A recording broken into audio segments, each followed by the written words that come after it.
Welcome everyone to lesson 4.1.3.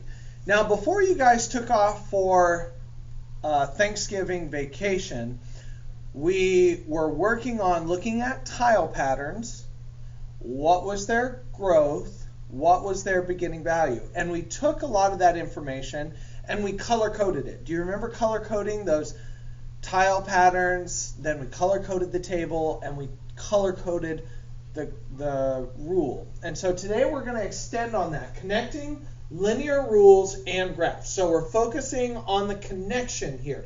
So we've been focusing on the growth in the table, the rule, and now we're going to see it in the graph. We're going to see it in the rule. And that's really where we're going to focus on today. So open up your notebooks to lesson 4.1.3. Now, this information that you see on your screen is information from lesson 4.1.2. What I want you to do is I want you to copy this information into your notebook and unpause the video when your screen looks like mine. You have the rules, the tables, and make sure that you scale your graph like mine. Pause the video now.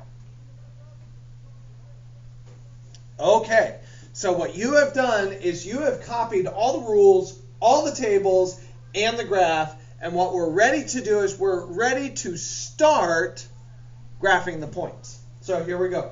I'm going to start by graphing tile pattern number 1. And I'm going to go ahead and grab this blue color because I noticed that my first coordinate is 0, 2. Remember, 0 says nothing to the side and 2 up. So I'm going to go nothing side and 2 up. And that's going to give me this point 0, 2. My next coordinate is going to be 1, 6. 1, 6. Then 2, 10. And 3, that's 3 to the right, 14. And 4, 18. There's 16, 17, 18. Okay? Now, what I want you to notice is we have created a line. Now, some of you might say, Mr. McCoy, this is a discrete graph. There is no information between the lines. However, we're going to go ahead and draw a line. The reason why I want to draw a line is I want you to see how the lines compare. Now, I also want you to notice in this line that the growth can be seen. Watch. It goes up 1, up 2, up 3, up 4. It went up 4. It went up 4. Okay, I want you to notice that this is the connection that you have to be making. Now, I went up 4 over 1. Notice from 0 to 1 is 1. I know it's 2 boxes, but it's 1 unit. Notice if you made the number 4 into a fraction, 4 over 1. It is the number. Now, that's where we are seeing the growth. The beginning value is seen in the beginning dot. The growth is seen in the stair. Up 4 over 1, up 4 over 1, up 4 over 1. I want you to notice that the rule right here is telling us how to graph. Okay? And what I want you to do is I want you to go ahead and graph these points on your graph paper for tile pattern 2, tile pattern 3, and tile pattern 4. Go ahead and graph those now. Pause the video. All right, you have all 4 of your lines on your paper. And I know it's really close because all the lines are really tight together. Here's what I want you to notice. Question letter D says, explain how the growth appears in the pattern, in the table, in the graph, and in the rule. Okay, everything is color-coded. And I want you to notice in red, for me, okay, in the pattern, it added 4 tiles. This is what you would write. Letter D. Explain how the growth appears in the pattern. In the pattern, there were 4 more tiles. That's true for number 1, number 2, number 3. In number 4, it was 2 more tiles. In the table, I see the growth increasing by 4. In the Y row, I notice that it increased by 4 each time. It's the pattern, that how it's growing, okay? In the graph, I see the growth in the stair because it goes up 4 over 1. That's where I see the growth in the graph. In the rule, I see the growth as the number before the X, okay? This is key to understanding how this works. Make sure that you have that all written down for question letter D. Pause or go back if you need to.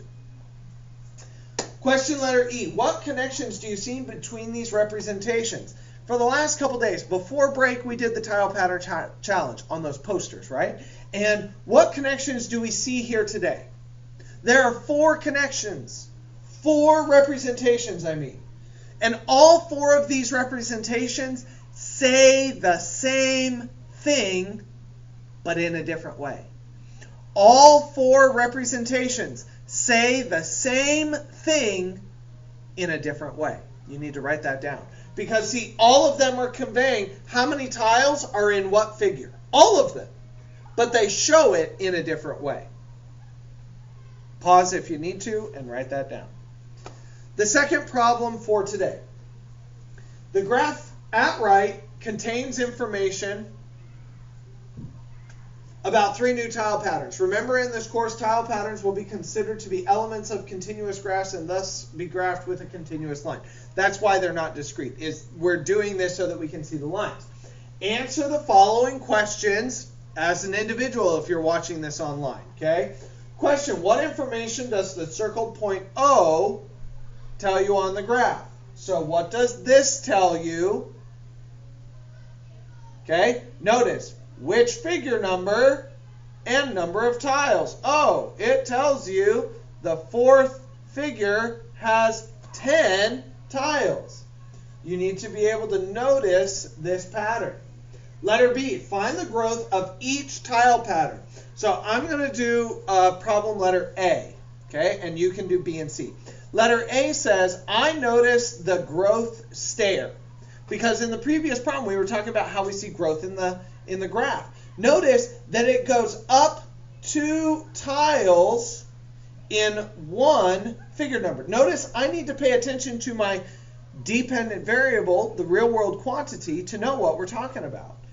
The growth is 2 tiles in 1 figure. Pause the video so that you can identify B and C. Question letter C. Look at the tile patterns for A and B. What is the same about these 2 lines? Well, one might say they are parallel. They are parallel lines. What conclusion can you make about these tile patterns? Well, if they're parallel, they have the same growth. Both of these are growing at 2 tiles per figure. What is different about these lines? Well, what do you notice? Write a sentence. What does this tell you about these patterns? What it tells me is when they grow at the same rate, but they start at different places, they will never be the same. That's something that I notice. Question letter D. Look at lines A and C. What do these 2 lines have in common? Okay, let's write a sentence. What do they have in common? In what way are these lines different? Well, what do you notice? Write a sentence. What does this tell you about the tile patterns? Explain completely. Well, to me, they start in the same place, but C grows a lot faster than A. Okay? That tells me that C gets larger much faster and will never have the same number of tiles again.